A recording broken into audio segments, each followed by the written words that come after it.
Hello everyone, आप देख रहे हैं बेंगलुरु अखबार। मैं हूं आपके साथ अशफाक अहमद सिद्दीकी। 3 दिन पहले बिहार से एक ट्रेन आती है बेंगलोर, जिसमें कई सारे बच्चे आते हैं छोटे छोटे मदरसे में ज्वाइन करने के लिए। लेकिन कैंटोनमेंट रेलवे स्टेशन में 2 साल पहले जैसे इंसिडेंट हुआ था, इसी तरह से इस बार भी वहाँ के ऑफिसर्स को डाउट आता है। इन बच्चों को वो पकड़ लेते हैं ये समझ के कि बच्चों का चाइल्ड ट्रैफिकिंग हो रहा है। फिर उनको जुवेनाइल सेंटर, जहाँ पे पॉस्को जिसको कहा जाता है, वहाँ पे इसको रखा जाता है। लेकिन जैसे ही ये बच्ची न्यूज़ फैलती है तो जेडीएस के जो एक्स कॉर्पोरेटर है मैसूर के पादरायनपुरा के इमरान पाशा, उनको जैसे ही पता चलता है तो इमीडिएटली वो अपनी लीगल टीम के साथ उस ऑफिस पे जाते हैं, वहाँ पे बात करते हैं और लीगल एक प्रोसेस स्टार्ट करते हैं।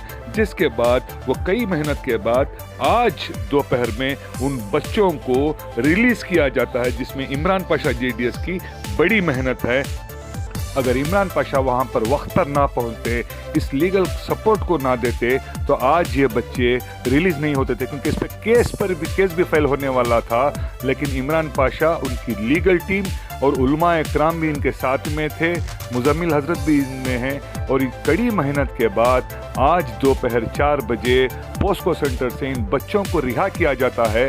अब ये बच्चे इमरान पाशा की सरपरस्ती में आज बेंगलुरु में रहेंगे। इसके बाद सारे बच्चे वापस दोबारा इनके माँ बाप के पास बिहार चले जाएंगे। इस तरह से इमरान पाशा ने कहा। आइए इमरान पाशा और मुजम्मिल हजरत और जो सारे दूसरे हजरात हैं इस बारे में क्या कहते हैं, इस बारे में हम देखते हैं।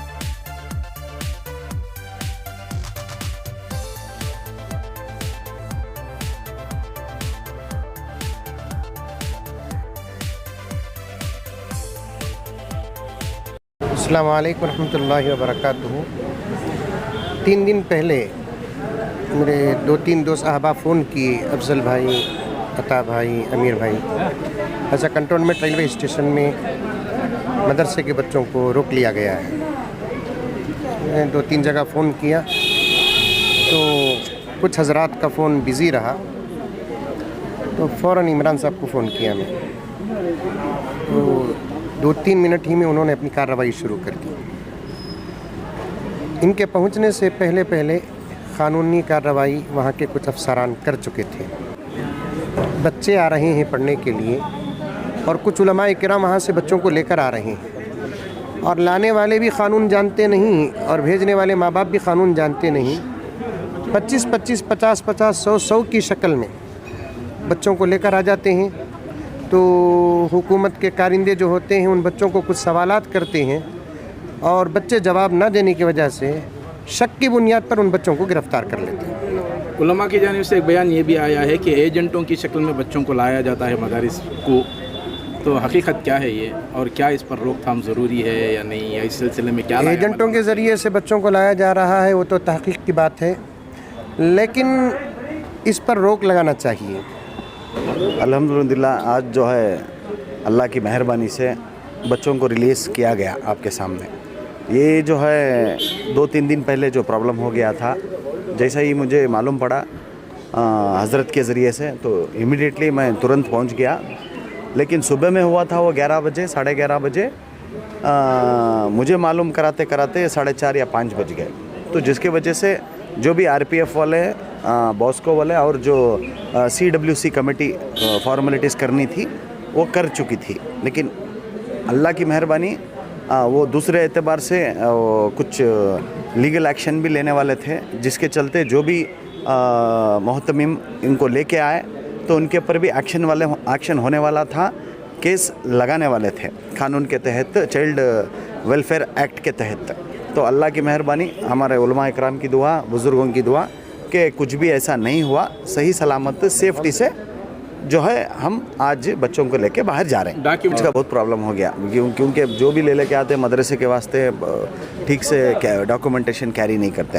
हालांकि एक चीज़ तो है, आर्टिकल 20 और 21 के तहत कॉन्स्टिट्यूशन ऑफ इंडिया हमको पूरी इजाज़त देता है कि कश्मीर से लेकर कन्याकुमारी तक हर किसी को लिबर्टी है, फ्रीडम है, आज़ादी है।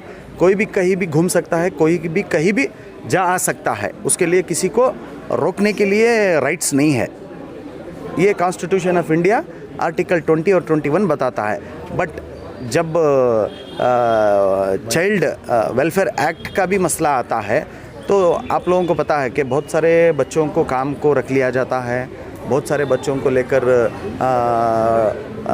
लेबर और दूसरे काम में लगाकर अपना जो भी मीडिएटर्स जो ब्रोकर्स रहते हैं मिसयूज़ करते हैं। तो उसके चलते जो क़ानून इसके लिए भी बना है, क़ानून उसके लिए भी बना है। तो इस वजह से ये सारी चीज़ों का सामना हमको करना पड़ा। लेकिन चलो अल्लाह की मर्ज़ी, मैं आपसे गुजारिश करता हूँ क्या कि आज क्या कि कर लिए हो गया सब मिल के खड़ के।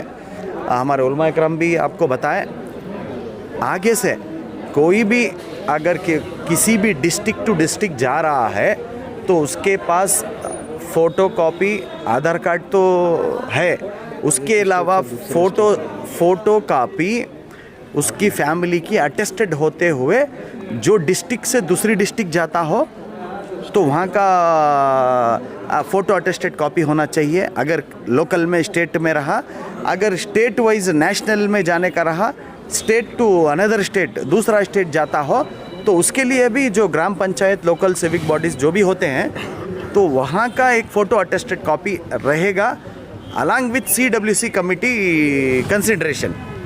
तो ये सारी चीज़ें प्रॉब्लम में नहीं आती। तो इसके लिए मैं तमाम हमारे बेंगलोर शहर के और कर्नाटक के तमाम उलमा इकराम को, हमारे शबली इरशाद के हज़रत को और तमाम को मैं गुजारिश करता हूँ कि आप लोग जो है इसके ऊपर फ़िक्र करें और ताकि आपके बोलने से एक ऐसा मैसेज जाएगा कि अल्हम्दुलिल्लाह सारे लोग अमल करेंगे। और एक सर्कुलर इशू करो आप, तो यहाँ से तो बिना डॉक्यूमेंटेशन के कोई भी कहीं भी डिस्ट्रिक्ट टू डिस्ट्रिक्ट हो या फिर स्टेट टू स्टेट हो, बच्चों को ले आ जाने का मदरसों के लिए स्कूल्स के लिए नहीं करेंगे। अगर डॉक्यूमेंटेशन सही है तो करेंगे करके बोल के आप एक सर्कुलर इशू करो।